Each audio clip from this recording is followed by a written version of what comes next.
Hello students, in today's video we will discuss on second chapter of macroeconomics of plus 2, and as you know that we have completed its first part in previous video, and today's video we will proceed to the second one. Okay, so this is the name of chapter, some basic concept of macroeconomics, chapter 2, part 2, class 12th, and the today's topic is consumption goods or capital goods. Okay, so first of all we will discuss on what is the meaning of consumption goods. Okay, so consumption goods are those goods which are directly used for satisfaction of human wants. Example, ice cream, milk are used by the household. Okay, so students, consumption goods वो होते हैं जो directly purchaser की wants को satisfy करने के लिए बनाए जाते हैं। यानी कि कुछ गुड्स ऐसे होंगे जो कंज्यूमर की जो वांट्स या जितनी भी उसकी डिज़ायर्स होंगी उनको डायरेक्टली फुलफ़िल करने के लिए, उनको डायरेक्टली सेटिस्फाई करने के लिए उनका फॉर्मेशन किया जाएगा।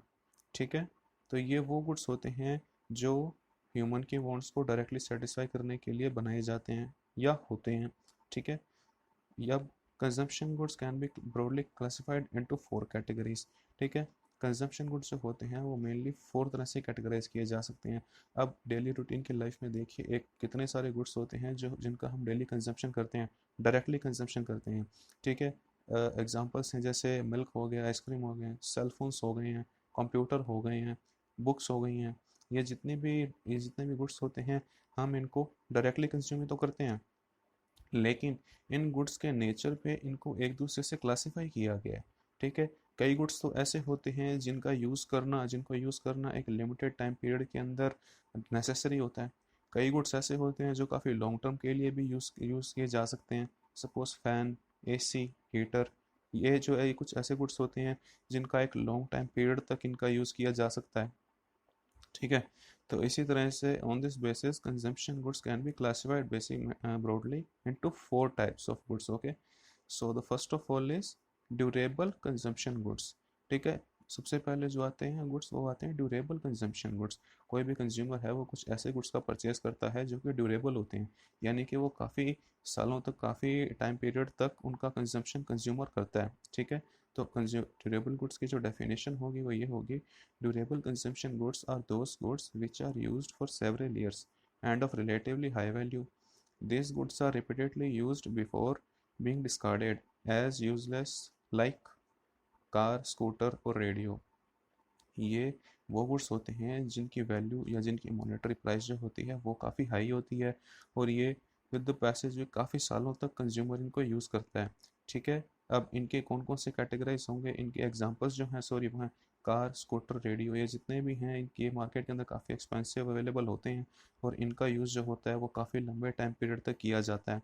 ठीक है, जो ऐसे गुड्स होंगे उनको हम कहेंगे ड्यूरेबल कंजम्पशन गुड या durable consumable goods. Okay, second type of goods होते हैं semi durable consumption goods. Okay, ये वो गुड्स होते हैं जिनका कंजम्पशन होता है वो एक लिमिटेड टाइम पीरियड के अंदर ही हमें करना होता है। ठीक है, डेफिनेशन देखते हैं, डेफिनेशन ये है: semi durable consumption goods are those goods which can be used for a period of, sorry ये जो स्पेलिंग है, एक स्पेलिंग मिस्टेक थी। Semi durable consumption good are those goods which can be used for a period of 1 year or slightly more. These goods are not of very high value like crockery, electricity, goods and cloth. Okay, so ये वो goods होते हैं जो उनकी जो monetary value होती है ये इतनी हायर नहीं होती है, लेकिन इनका जो यूज़ करने का जो पीरियड होता है ये बिटवीन 1 year और स्लाइटली मोर देन 1 year होता है। ठीक है, सपोज जितने भी इलेक्ट्रिक गुड्स हम या अप्लाइंसेस जितने भी यूज़ करते हैं, क्रॉकरी जो हम यूज़ करते हैं और क्लॉथ जो लोग हम लोग जो यूज़ करते हैं, ये जितने भी गुड्स होते हैं इनकी ये 1 year या 1 साल से थोड़े से ज़्यादा जो इनका होता है वो लाइफ ड्यूरेशन रहता है। ठीक है, अब इलेक्ट्रिसिटी गुड्स के अंदर कई ऐसे भी गुड्स आते हैं जो काफ़ी लंबे समय तक चलते हैं। ठीक है, लेकिन हमें यहाँ पे वो लेनी है जिनकी जो इनकी जो लाइफ स्पैन होता है वो खाली 1 year से 1 year या more than 1 year, slightly more than 1 year होता है। ठीक है, तो ये जितने भी गुड्स होते हैं इनको सेमी ड्यूरेबल कंजम्पशन गुड्स बोलते हैं। ठीक है, थर्ड में आता है नॉन ड्यूरेबल और सिंगल यूज़ कंजम्पशन गुड्स। ठीक है, ये वो गुड्स होते हैं स्टूडेंट्स जो एक सिंगल यूनिट के अंदर कंज्यूम किए जाते हैं। ठीक है, जो ड्यूरेबल गुड्स होते हैं वो तो होते हैं जिनकी मॉनेटरी वैल्यू बहुत ज़्यादा हो, जो एक्सपेंसिव हो, और इनका जो लाइफ पीरियड हो, जो इनका लाइफ स्पैन हो वो बहुत ज़्यादा हो। ठीक है, और उसके बाद जो सेमी ड्यूरेबल आते हैं वो आते हैं कि जो मार्केट में चीपली अवेलेबल हो और जिनका जो लाइफ स्पैन होता है वो 1 ईयर या 1 साल से थोड़ा सा ज़्यादा हो। ठीक है, नॉन ड्यूरेबल और सिंगल यूज़ कंजम्पशन गुड्स होते हैं, ऐसे गुड्स होते हैं जिनको एक सिंगल क्वांटिटी के अंदर यूज़ करना होता है, एक सिंगल यूनिट में यूज़ करना होता है। फॉर एग्जांपल इसकी डेफिनेशन देखते हैं पहले। नॉन ड्यूरेबल और single use consumption good are those goods which are used up in a single act of consumption. For example, bread that you eat, it is used up in a single act of consumption. Example are domestic LPG, milk and petrol. ये वो goods होते हैं जिनको एक single act of में consumption करना पड़ता है। ठीक है, सपोज कीजिए जितने भी पेरिशेबल गुड्स होते हैं वो इसी के अंदर आते हैं। पेरिशेबल गुड्स वो होते हैं जिनका जो लाइफ पीरियड होता है वो बहुत कम होता है। सपोज जितने भी वेजिटेबल्स हो गई हैं, मिल्क्स हो गई हैं, फ्रूट्स हो गई हैं, इनका जो लाइफ पीरियड होता है ये बहुत कम होता है और इन्हें एक सिंगल यूनिट में ही कंज्यूम करना पड़ता है। अगर हम इनसे अलग अलग यूनिट्स में डिवाइड करके रख देंगे हमारे कंजम्पशन करने के लिए with in the passage of time, तो हमें इन कंजम्पशन कर नहीं पाएंगे, ये ख़राब हो जाएंगे। ठीक है, जैसे मान लीजिए मिल्क है, तो मिल्क का जो कंजम्पशन करना है वो एक शॉर्ट पीरियड ऑफ टाइम के अंदर करना ज़रूरी होता है। ठीक है, और एक पूरी की पूरी यूनिट का कंजम्पशन करना ज़रूरी होता है। अगर पीछे कुछ बच जाता है और वो टाइम पीरियड को क्रॉस कर जाए तो ये गुड्स ही ख़राब हो जाएगा, ये गुड्स की कैटेगरी में ही नहीं रहेगा। ठीक है, तो ये गुड्स होते हैं जिनका कंजम्पशन एक सिंगल एक्ट में करना होता है हमें। ठीक है, तो they are called non durable और single use consumption goods. Okay, fourth point पे आता है नॉन मटेरियल गुड्स और सर्विसेज। यहाँ पे बेसिकली सर्विसेज आती हैं कि जितनी भी सर्विसेज हम लोग लेते हैं, सपोज आप लोग ऑनलाइन कोचिंग ले रहे हो तो ये भी एक सर्विस ही तो है। ठीक है, जितने भी हम टेलीफोन यूज़ करते हैं, हमारे सेल फोन यूज़ करते हैं, हम नेटवर्क यूज़ करते हैं, इंटरनेट यूज़ करते हैं, हम ओला उबेर की कैब सर्विसेज को यूज़ करते हैं, तो ये जितने भी सर्विसेज होते हैं ये सब नॉन मटेरियल गुड या सर्विसेज के अंदर आती हैं। ठीक है, services are those non material goods which directly satisfy human wants. Example domestic servant, lawyer and doctor. ये नॉन मटेरियल इसीलिए इनके आगे बढ़ लगा है कि इनको कंज्यूम करने के बाद हमारे पास कोई मटेरियल तो हाथ नहीं आता है लेकिन हमें एक सर्विस मिलती है। ठीक है, तो वो सर्विस जो होती है वो नॉन मटेरियल गुड्स और सर्विसेज में आती है। सो बेसिकली इस पूरे वीडियो के फर्स्ट सेशन में, फर्स्ट पार्ट में हमने ये देखा कि कंजम्पशन गुड्स कौन से होते हैं। Consumption goods are those goods which directly satisfy the human wants, they are termed as consumption goods. ठीक है, now there are four kind of consumption good. First is durable, second is semi durable, third is single act consumable goods, and fourth is non-material good or services. So these four type of goods are can be called as consumer goods or consumption goods. Okay, now we will move to the second type of good, that is capital good. Okay, देखिए consumer good के अंदर और capital good के अंदर बहुत बड़ा difference है। ठीक है, कंज्यूमर गुड्स तो वो हैं जिनका यूज़ डायरेक्टली ह्यूमन वांट्स की सेटिस्फैक्शन, ह्यूमन वांट्स को सेटिस्फाई करने के लिए किया जाता है।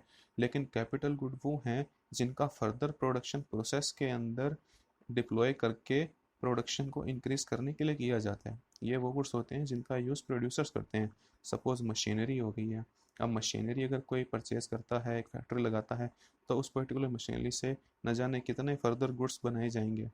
तो ये वो गुड्स होते हैं जो फर्दर प्रोडक्शन प्रोसेस को सपोर्ट करने के लिए यूज़ किए जाएं।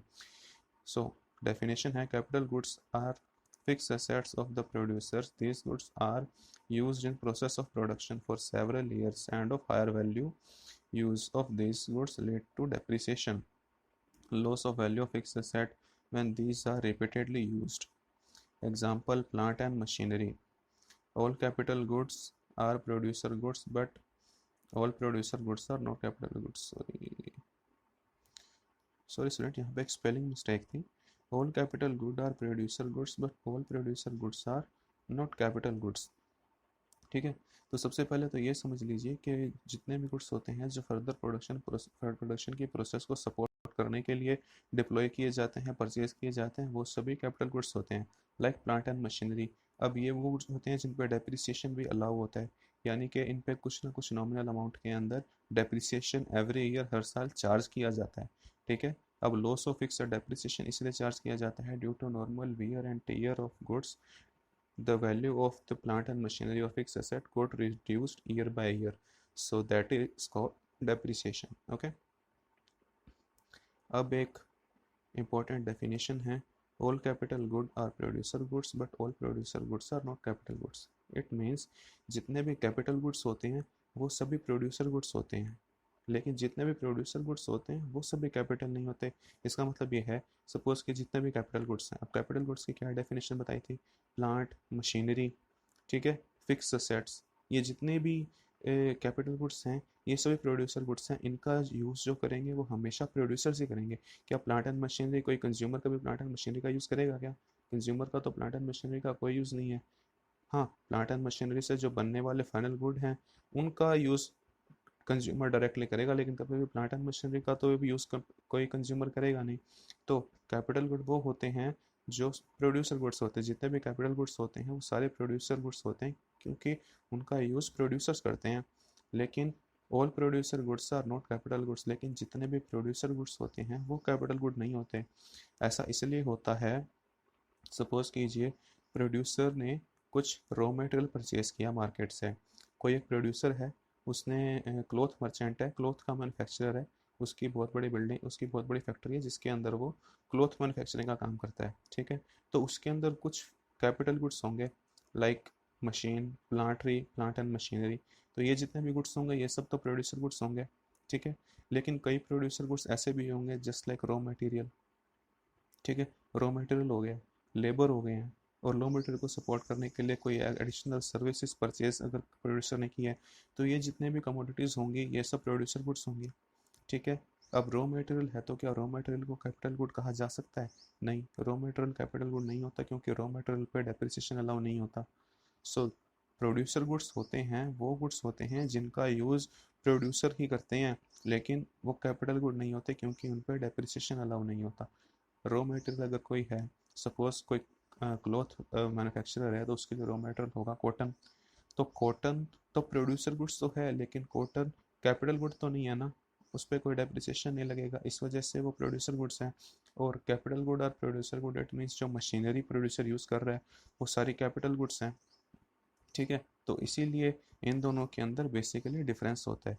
अब इसकी डेफिनेशन है वो है, unlike fixed assets of the producer goods used as raw material and non-durable used goods, these are single-use producer goods. This cannot be repeatedly used in the process of production. Is the same wood cannot be repeatedly used to make furniture, but fixed asset on the other hand repeatedly used in the process of production occur. While all the capital goods are producer goods, all producer goods are not capital goods.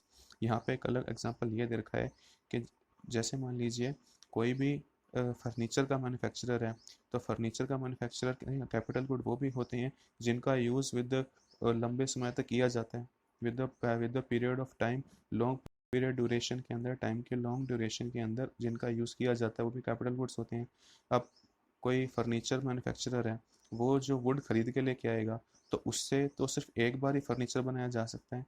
अगर कोई cloth manufacturer है जो वो cotton पीछे से purchase करके लाएगा, उसका तो सिर्फ सिंगल टाइम में यूटिलाइजेशन होगा, एक बार उसको मशीन में डालेंगे और कपड़ा बनके तैयार हो जाएगा, तो दोबारा वो कॉटन तो यूटिलाइजेशन नहीं हो पाएगा। हाँ, मशीन है उसका बार बार यूज़ होता रहेगा, ठीक है। इस तरह से कैपिटल गुड को और प्रोड्यूसर गुड्स को एक एक दूसरे से अलग अलग कैटेगराइज किया गया, डिफाइन किया गया। ये एक बहुत इंपॉर्टेंट पॉइंट है आज के वीडियो का, आज के लेक्चर का सबसे इंपॉर्टेंट पॉइंट है ये definition, all capital good are producer goods but all producer goods are not capital good. Okay, so अब चलते हैं आगे। अब आती है consumption goods and capital goods, the difference. Now there is a huge difference, जैसा कि हमने पढ़ा ही है। अब बेसिकली ये तो खाली एक्सप्लेनेटरी तौर पे मैं इसे एक्सप्लेन कर रहा हूँ, otherwise we all know that what is the difference between consumption good and capital good. Consumption good are those goods which directly satisfy the human want, whether capital good are those good which are used for the further production process or are used to manufacture further units of goods, यानी कि जो further good and services की manufacturing में use किए जाते हैं, like plant and machinery, ये capital goods होते हैं, ठीक है। तो सबसे पहले कंजम्पशन गुड्स देखते हैं, कंजम्पशन गुड्स की क्या क्या करेक्टरिस्टिक्स होते हैं, ठीक है। कंजम्पशन गुड्स होते हैं, consumption goods leads to direct satisfaction of human wants, ये ह्यूमन वांट्स को डायरेक्टली सेटिस्फाई करते हैं। This goods are consumed by household on purchase, इनका जो यूज़ होता है ये एक इकोनॉमी का हाउस होल्ड सेक्टर करता है अपनी वांट्स को डायरेक्टली सेटिस्फाई करने के लिए, ठीक है। Expenditure on consumption goods called consumption expenditure. Consumption good पर जितना भी एक्सपेंडिचर होता है उसे कंजम्पशन एक्सपेंडिचर कहते हैं। नेशनल इनकम जब हम कैलकुलेट करना सीखेंगे हमारे फोर्थ चैप्टर के अंदर, उसमें हम लोग सीखेंगे consumption expenditure, government expenditure, investment expenditure. There are various kinds of expenditure in study of macroeconomics. Okay, so for now for easily understanding, अब के लिए सिर्फ एक टर्म है कंजम्पशन एक्सपेंडिचर, ठीक है, इसे सिर्फ इतना ही पढ़ना है। फोर्थ पॉइंट पे आता है, higher production of consumption goods lead to higher level of welfare of the people, it raises their quality of life। यानी कि कंजम्पशन गुड्स का अगर हम प्रोडक्शन इंक्रीज करेंगे तो इस इकोनॉमी के अंदर लोगों का जो क्वालिटी ऑफ लाइफ है, जो स्टैंडर्ड ऑफ लिविंग है, वो भी इंक्रीज होगा। ठीक है, देखिए एक इकोनॉमी के अंदर दो टाइप के गुड्स की मैन्युफैक्चरिंग हो सकती है। ठीक है, इसकी जो मेन प्रॉब्लम है, ये 3 सेंटर ऑफ प्रॉब्लम हम आगे आने वाले सेशन में पढ़ेंगे। यहाँ के लिए सिर्फ नेमली मैं बता देता हूँ। एक 3 central of problem, economic problem जो होती है उसके अंदर एक इकोनॉमिक प्रॉब्लम होती है व्हाट टू प्रोड्यूस, यानी कि इकोनॉमी के अंदर कौन से गुड्स का प्रोडक्शन किया जाना चाहिए। There are 2 type of good, one is capital good, second is consumable goods. Okay,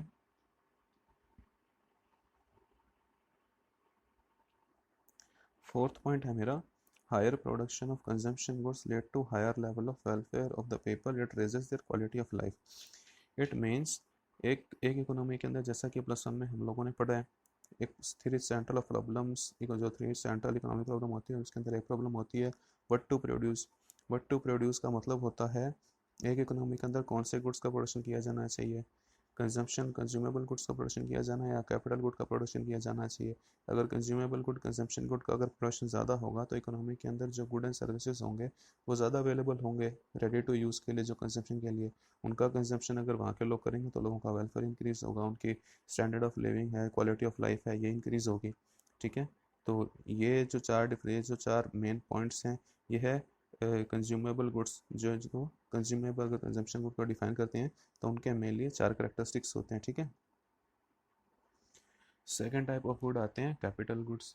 ठीक है, so capital goods do not lead to direct satisfaction of human wants.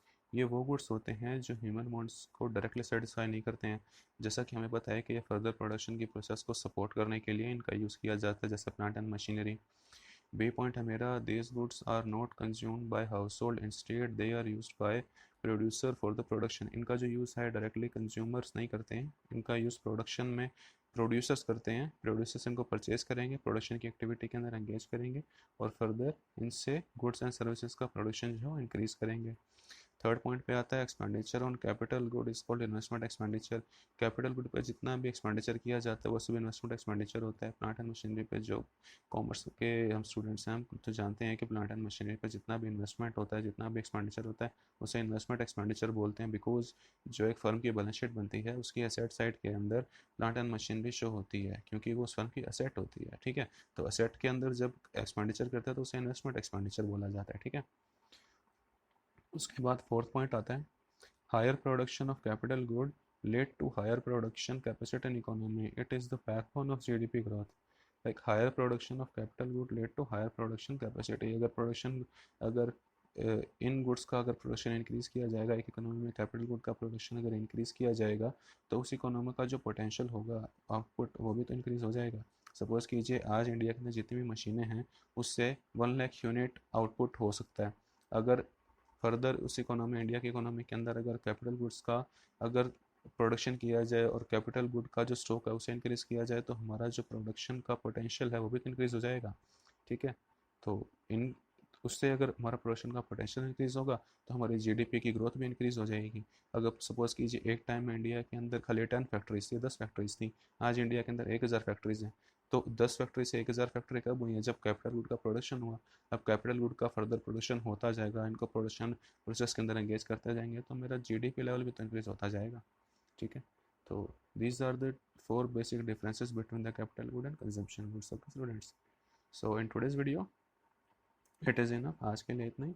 If you have any kind of doubt and query then feel free to ask me in my comment box, I will definitely answer it. And next point जो हम देखेंगे वो हमारा next video में देखेंगे। Till that, thank you and have a nice day.